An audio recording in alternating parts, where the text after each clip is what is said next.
Selamat datang di Reaksi Ayah, di mana Ayah akan mereaksikan beberapa video yang sedang viral yang tentunya saya pilih berdasarkan entah karena saya gremet atau karena lucu videonya gitu ya. Jadi let's go.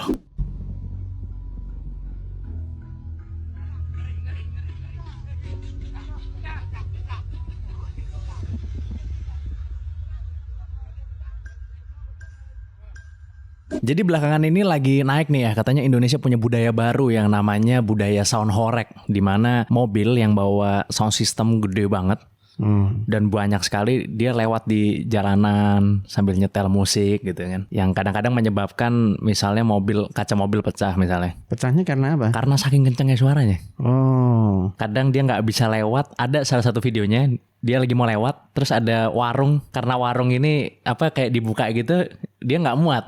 Akhirnya dicopot gentengnya. Ada. Gimana menurut Ayah dengan Orang-orang itu siapa ya? budaya ini? Orang-orang itu siapa ya? Ya penikmat. Apa kelompok tertentu atau memang ada beberapa kelompok yang melakukan hal seperti itu?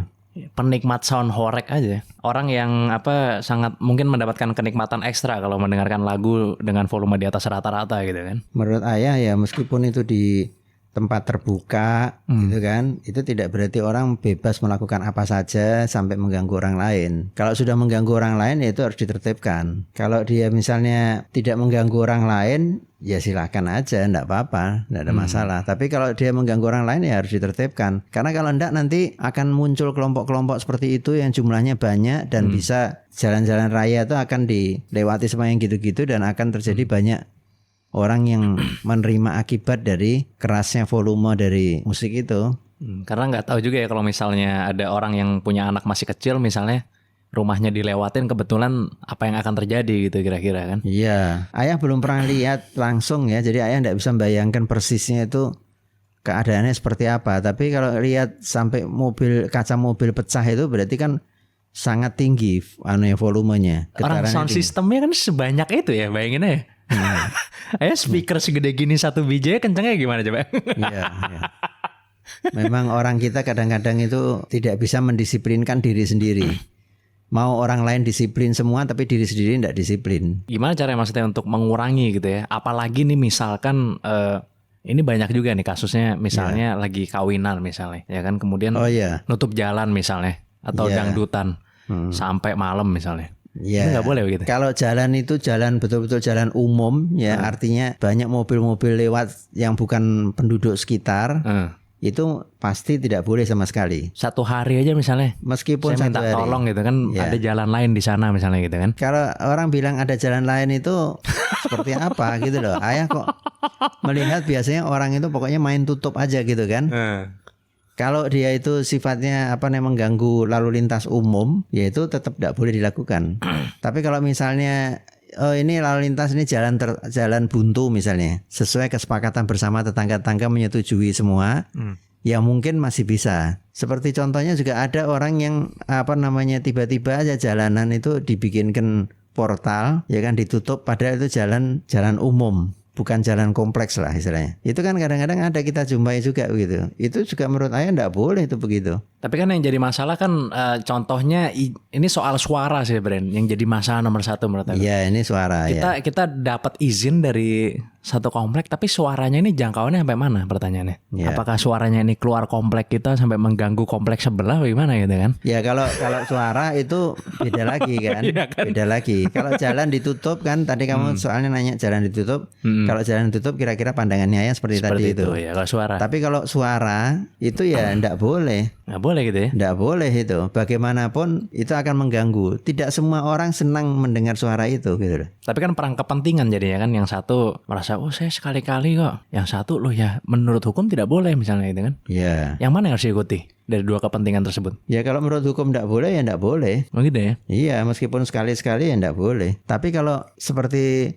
suara itu apalagi sampai kaca mobil pecah itu kan luar biasa suaranya kan. Nah itu menurut saya itu harus ditertibkan itu. Dan itu mestinya aparat tidak menunggu waktu lama-lama, segera ditertibkan. Kenapa?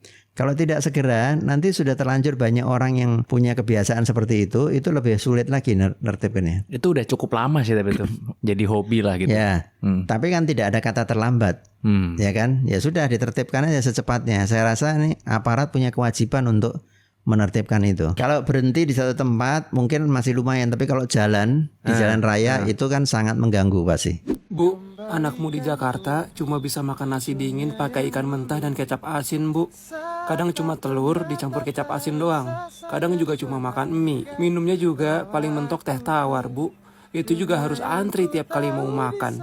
Ini ceritanya keluhan seorang anak ini, tapi sebenarnya keluhannya aneh nih.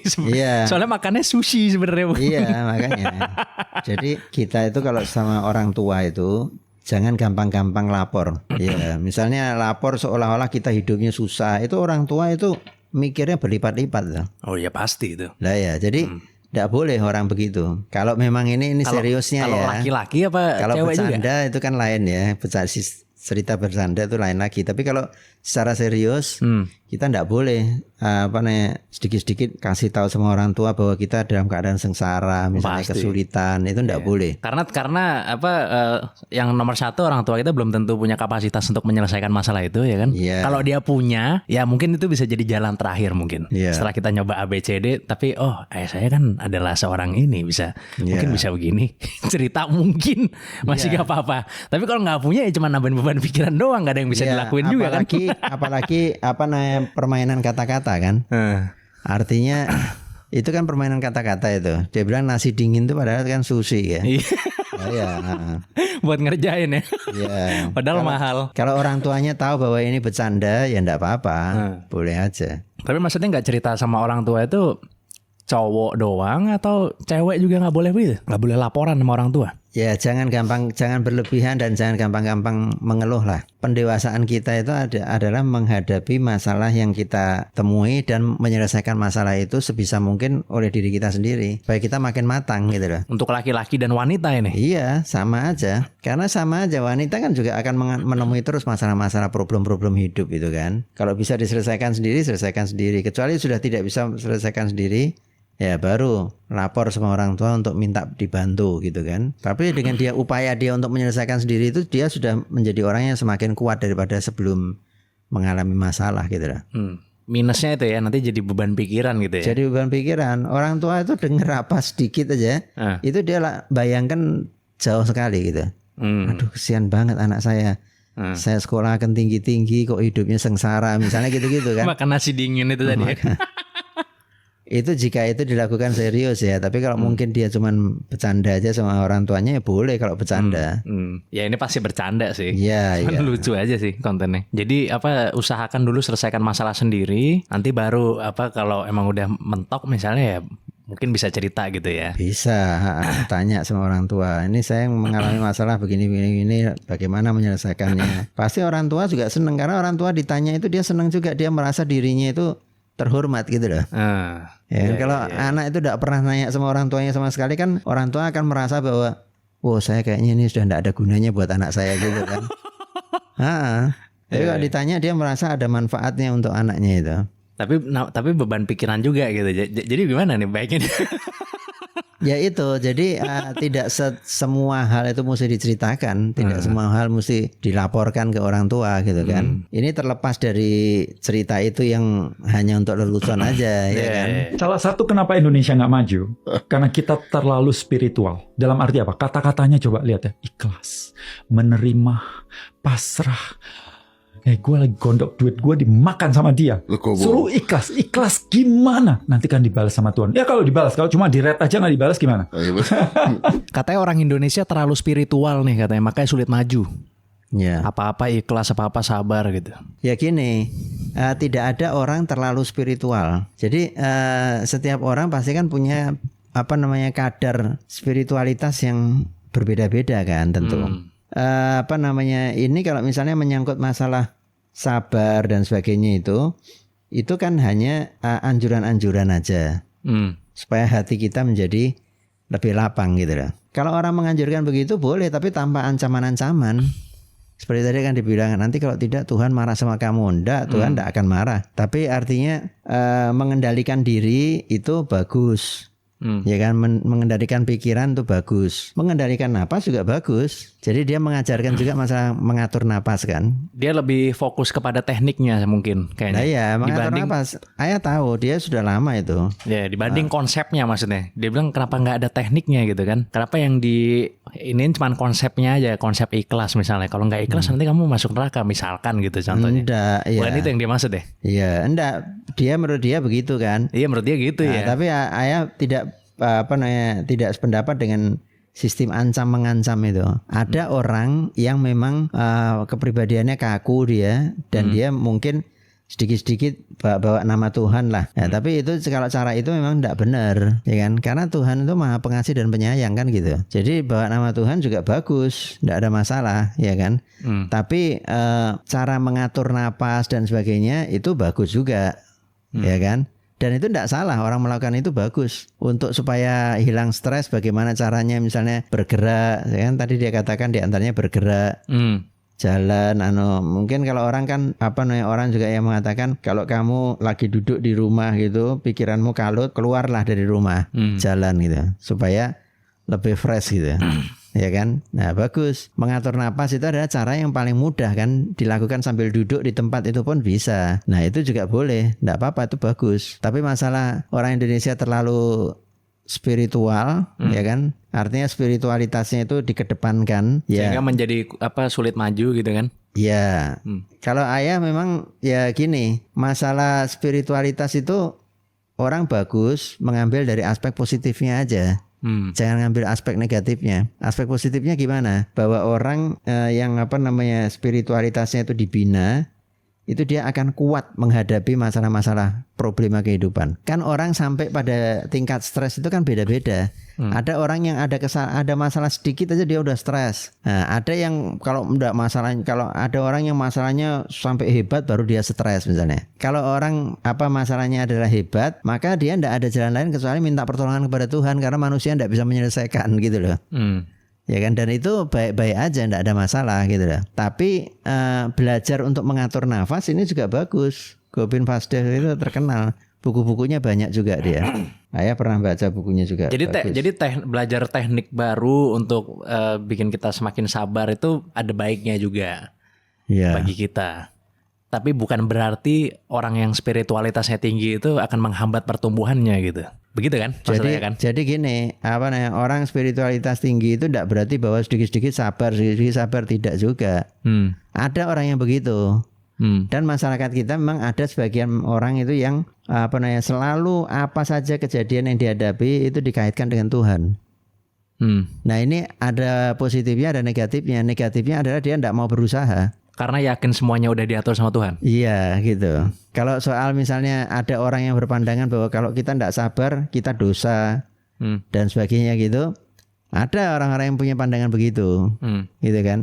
Ya itu tidak tepat, karena Tuhan itu kan tahu kondisinya tiap orang itu beda-beda. Ada orang yang kuat, ada orang yang memang lemah. Orang yang lemah ya kalau dia ada masalah sedikit aja dia terus menjadi masalah buat dirinya. Kemudian dia seperti tidak berdaya, tidak mau berupaya, sehingga dia akhirnya menyerahkan semua urusannya kepada Tuhan. Yaitu yang disebut sedikit-sedikit seolah-olah urusan Tuhan gitulah. Ya. Nah itu tidak benar memang orang begitu. Maksudnya jadi sudut pandangnya orang tadi itu berarti terlalu menyamaratakan gitu ya? Maksudnya ya tidak semua orang Islam begitu maksudnya? Tidak, ya. Ya ada yang begitu tapi tidak semuanya begitu gitu ya? Iya betul. Yang misalnya sedikit-sedikit, wah kalau nggak ikhlas, kenapa saya harus ikhlas? Ya karena kalau nggak ikhlas kamu masuk neraka. Yang jawabnya begitu misalnya. Ada orang yang ada. Tapi nggak semua gitu maksudnya kan? Ya, maksudnya enggak. Dan yang benar adalah yang tidak begitu gitu ya maksudnya. Yang benar adalah yang tidak begitu. Jadi orang yang mengakui eksistensi Tuhan itu yang indah, yang ramah gitu. Itu ayah setuju itu pandangan dia seperti itu. Bahwa kita melihat Tuhan itu Tuhan Maha Pengampun, Maha Pengasih, Maha Penyayang, ya kan? Dan dia selalu mengutamakan menolong kita daripada tidak menolongnya gitu kan. Tapi kita jangan karena sifatnya Tuhan yang diakui seperti itu lalu kita berserah diri tidak mengerjakan apa-apa, punya masalah itu seolah-olah pasrah sama Tuhan, ya tidak boleh. Harus berusaha juga ya. Harus berusaha. 12 dibagi 3.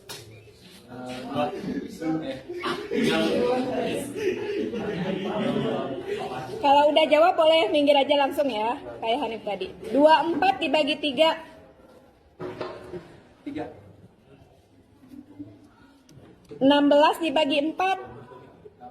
Jadi video barusan tuh nunjukin bahwa anak-anak muda zaman sekarang banyak yang nggak begitu bisa matematika nih ternyata nih, kayaknya nggak terlalu bisa ngitung. Tapi sebenarnya aku nggak tahu ya ini video tuh bener apa cuman bercanda doang. Tapi aku lihat video kayak gini yang jenisnya kayak gini itu banyak sekali, dan kayaknya ini anak SMP deh kayaknya.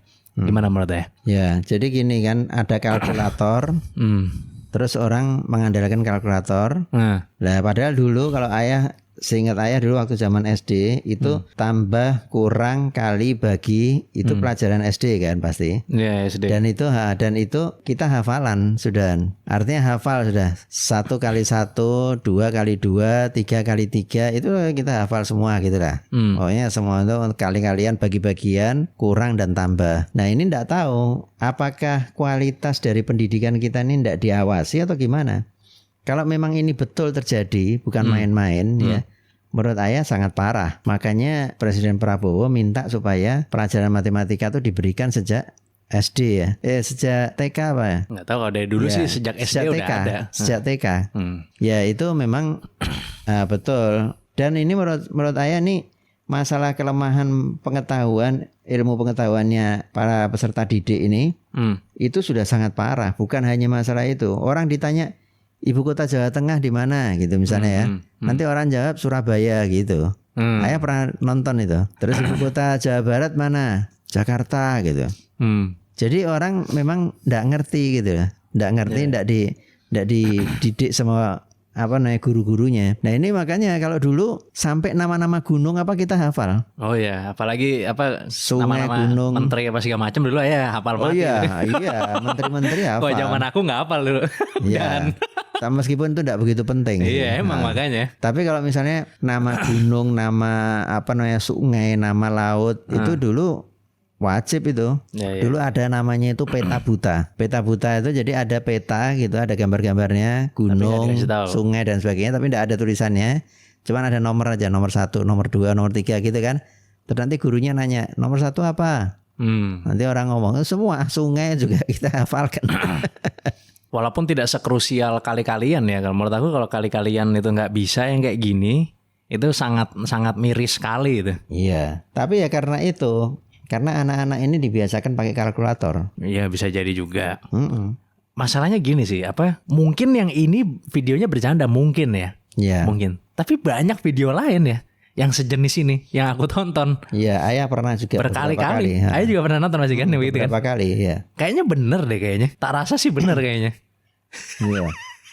Kalau memang itu yang terjadi, ya sudah, kita harus segera melakukan perubahan nih.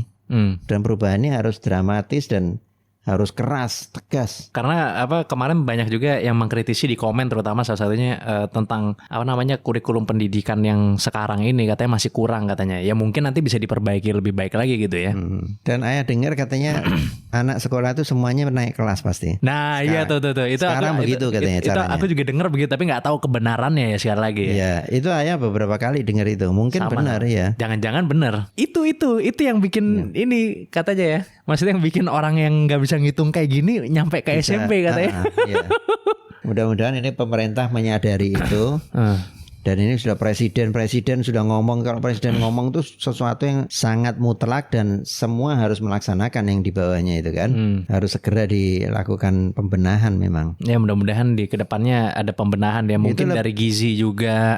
Iya. Tak rasa peran penting juga sih dari Gizi juga sih kayaknya. Ya ada pengaruhnya. Karena kan ini yang sekolah yang begini bukan di ibu kota ini ya. Memang, tapi ya tidak sampai separah itu. Masa hitung-hitungan seperti itu kan hitung-hitungan sangat mudah itu kan. Tapi kasus stunting emang lumayan tinggi juga ya di Indonesia. Ya lumayan. Dibandingkan sama negara-negara yang cukup maju seperti Malaysia. Oh ya, kalau Malaysia ya jauh kayaknya. Nah, ya makanya. Ya itu kan bukan negara yang maju sekali, enggak. Malaysia kan negara maju lah Malaysia ya. Enggak termasuk negara maju sebetulnya. Tapi dia kan tidak terbelakang gitu loh. Ya Indonesia dibandingkan itu aja kalah. Ada hal-hal tertentu itu dibandingkan Vietnam. Itu kita kalah kadang-kadang. Oh, Vietnam lagi seperti peluru ya melesatnya nih. Vietnam Iya. sekarang ini bakal jadi negara industrial yang sangat kuat. Ya mudah-mudahan kita juga bisa gitu kan. Karena kan negara kita kan negara kaya banget ini ya sebenarnya. Ini negara kaya dan orangnya itu pintar-pintar sebetulnya Indonesia nih. Banyak orang pintar di Indonesia. Makanya kalau pemerintahnya ndak beres diprotes, tiap hari diprotes sama orang-orang itu. Jadi ya memang mau mengatur orang pintar kan tidak mudah. Tapi itu merupakan satu kekuatan untuk negara ini. Saya nggak ada uang bahagia, ya karena kamu tidak ada cicilan. Jadi orang yang nggak punya uang tapi nggak punya cicilan itu mungkin bisa bahagia. Jadi dia nggak punya cicilan tapi dia nggak punya uang, alias dia impas, nggak punya debt, nggak punya utang tapi nggak punya uang. Ya paling kamu tinggal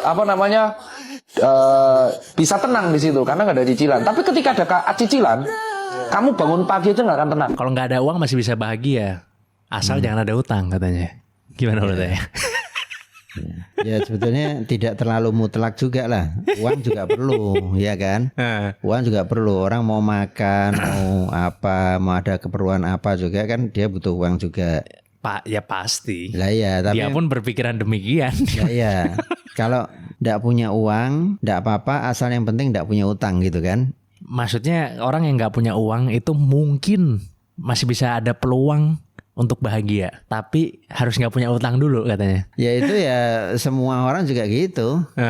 Mungkin juga orang punya cicilan bisa bahagia, mungkin juga. Nah menurut dia nggak mungkin, pasti beban katanya. Pernyataan ini kan pernyataan yang mutlak ya. Biasa mungkin anak-anak remaja apa kadang-kadang suka begitu ngambil pernyataan tuh mutlak tapi tidak mutlak lah menurut ayah ya kan. Kalau dikatakan bahwa orang tidak punya utang itu akan bahagia, itu ayah setuju. Orang yang tidak punya utang itu dia tidak ada kewajiban yang menuntut dia harus membiayai sesuatu yang kalau dia tidak punya uang ya pusingnya setengah mati memang. Tapi kan ada yang berpendapat juga oh ya saya ngutang biar saya makin semangat bekerja untuk menutup hutang saya misalnya gitu kan. Enggak. Itu ayah Ada tapi. Iya, ada orang yang ngomong begitu. Biar saya semangat kerja saya nyicil rumah deh, ada lah ya begitu ya. Ada ya. Ayah juga pernah dengar orang ngomong gitu. Gimana ya? Tapi ya enggak bisa. Orang hutang itu jadi ganjalan. Begitu Karena apa? Karena ada kewajiban yang mutlak harus diselesaikan sama dia gitu loh. Kalau misalnya dia harus nyicil tiap bulan, misalnya nyicilnya setiap tanggal 1 misalnya tiap bulan. Maka pada akhir-akhir bulan saat ini sudah mulai mikir dia, ada ndak uang untuk nyicil bulan depan gitu kan? Nah itu kadang-kadang menjadi beban, apalagi kalau cicilannya cukup bermakna, jumlahnya cukup lumayan itu menjadi beban buat dia. Tapi kan juga kadang-kadang nyicil itu juga ada perlunya juga, kadang-kadang kan. Misalnya orang hutang untuk modal kerja misalnya. Kalau dia ndak punya modal kerja, ya dia ndak bisa ada penghasilan, misalnya gitu kan. Tapi kembali lagi ke yang ada disebutkan tadi itu. Kalau orang itu meskipun orang tidak punya uang, yang penting orang itu tidak punya utang. Karena orang yang tidak punya uang, tidak punya utang, itu dia masih mungkin bahagia. Nah, mungkin bahagia gitu. Tapi kalau udah nggak punya uang, punya utang, itu tidak mungkin bahagia. Nah itu. Tapi itu rasanya, ayah senang pernyataan begitu, ayah lebih setuju itu. Tapi gimana rasanya ya? Kalau dapat gaji terus habis itu nanti tanggal berapa udah habis buat bayar utang gitu misalnya gitu. Akhirnya kita 1 bulan tuh nggak ngerasain pemasukan apa-apa, itu rasanya gimana ya? Pernah gak? Ya, alhamdulillah ayah enggak pernah. Karena ayah selalu dihitung, selalu tak perhitungkan. Cuman ada orang yang begitu. Dan orang hobi hutang itu ada. Jadi ayah merhatikan di waktu memimpin di rumah sakit ya. Ada orang yang hobinya kalau ada presentasi bank menawarkan pinjaman, dia pasti hadir.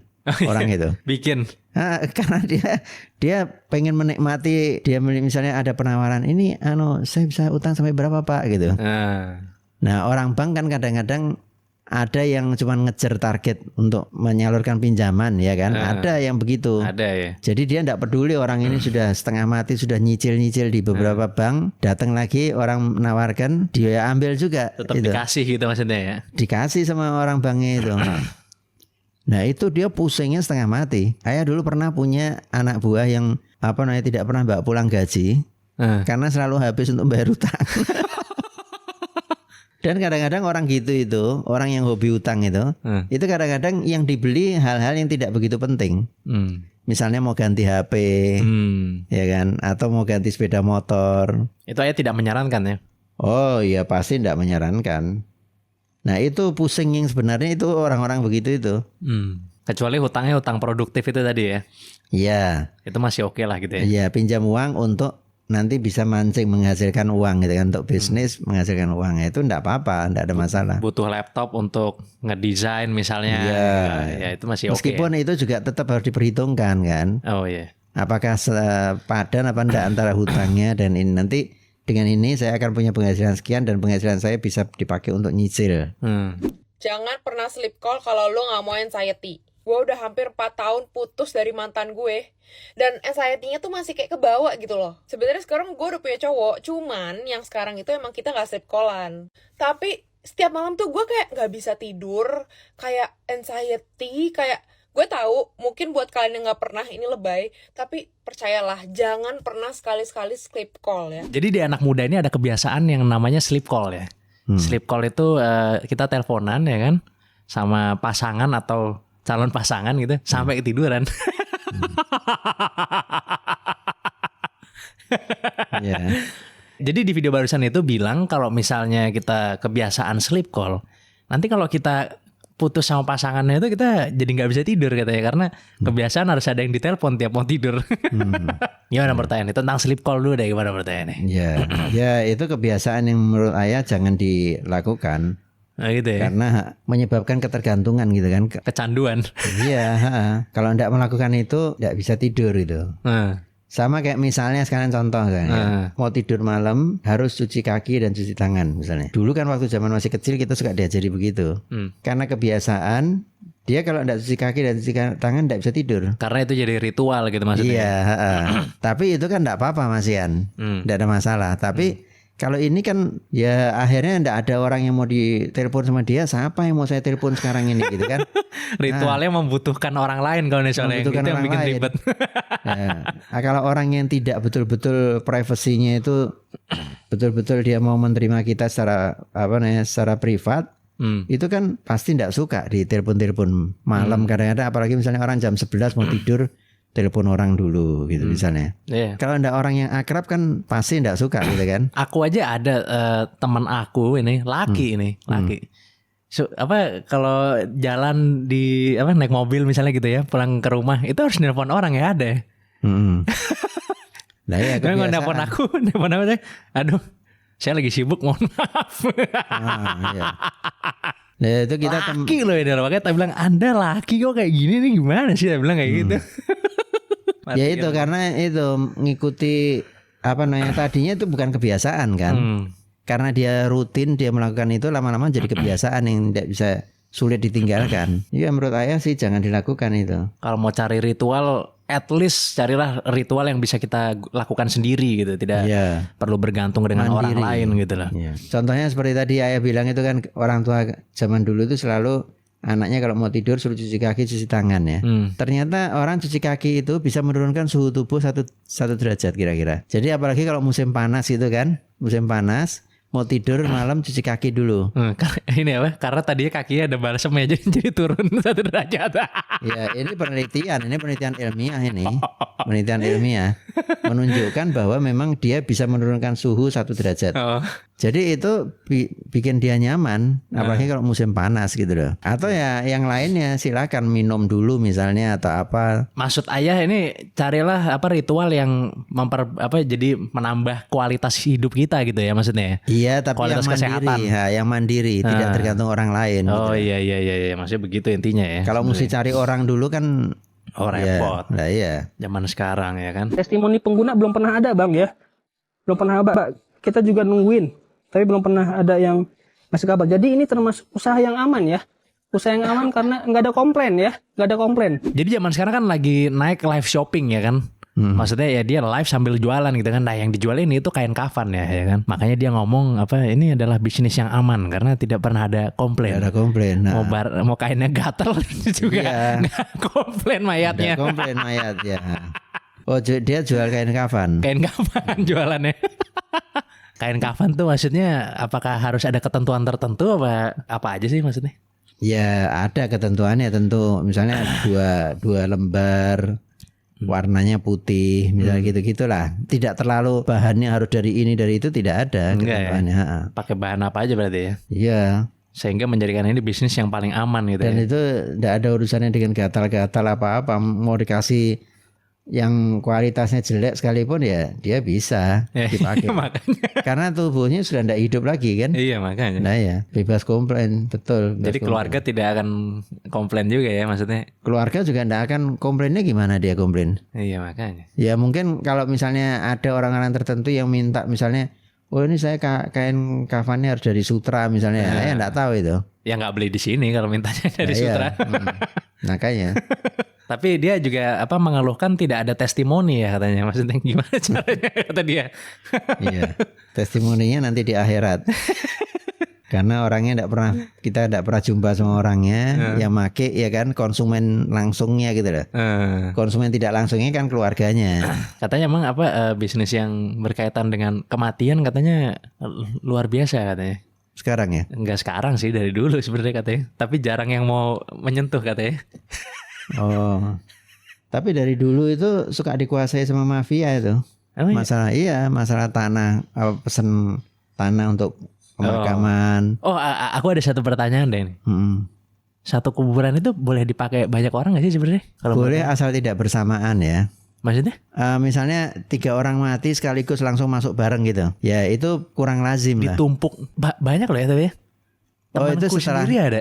Ya setelah jadi tadinya ada orang satu dimakamkan di situ, kemudian istrinya meninggal berapa setahun kemudian misalnya, terus dimakamkan di situ juga. Ditaruh di atasnya gitu. Iya, bisa. Sampai tumpuk 4 apa kalau nggak salah ya itu ya. Iya, yang penting dia bersentuhan dengan tanah. Oh, maksudnya nggak tubuh dengan tubuh gitu bersentuhannya. Iya, enggak boleh.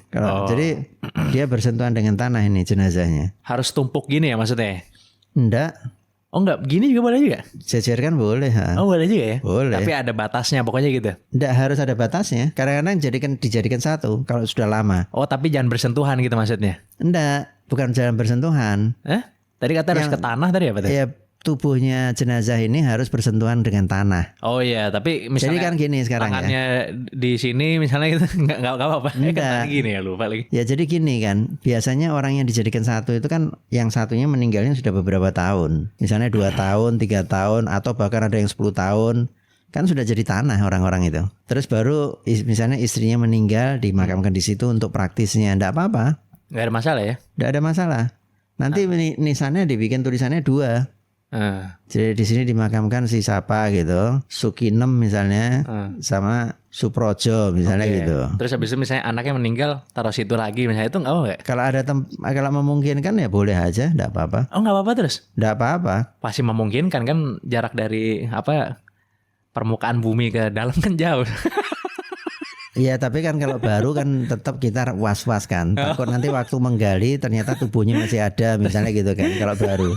Tapi kalau sudah masih digali nemu minyak nanti ya. Kalau misalnya sudah 2 tahun ke atas mungkin masih oke, enggak apa-apa.